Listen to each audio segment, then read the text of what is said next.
Баршаңызға сәлем, сіздермен бірге Жансая. Бүгін біз осындай өте дәмді, өте жұмсақ тоқаштар жасайтын боламыз. Яғни салмасы бар, өте керемет болып шығады.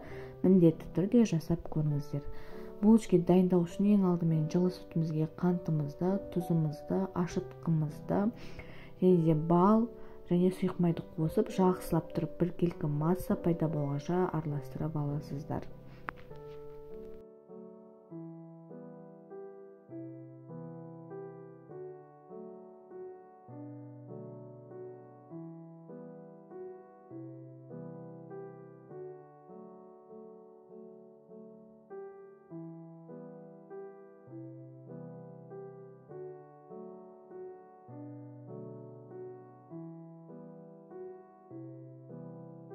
Кейін осы массамызға қажетті мөлшерде ұнымызды қосып, біркелкі қамыр пайда болғанша жақсылап тұрып илеп аласыздар.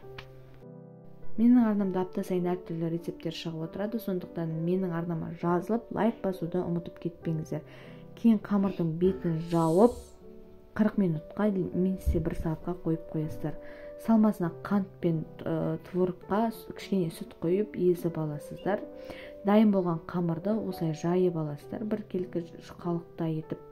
Кейін жайып алғаннан кейін бетіне жаңағы салмамызды, яғни творогты массамызды жағып шығасыздар да, бетіне тағда мейіз сеуіп алуға болады. Сол мейізді сеуіп шыққаннан кейін рулетик етіп орап аласыздар.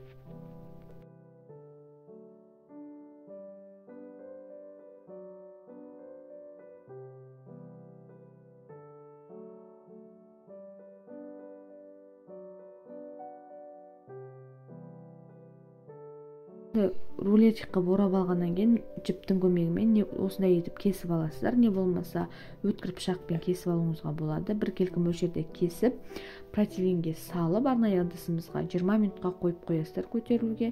Кейін 20 минут көтерілгеннен кейін духовкада 180 градуста 40-45 минут пісіріп аласыздар. Осындай өте дәмді, керемет булочкаларымыз дайын болды.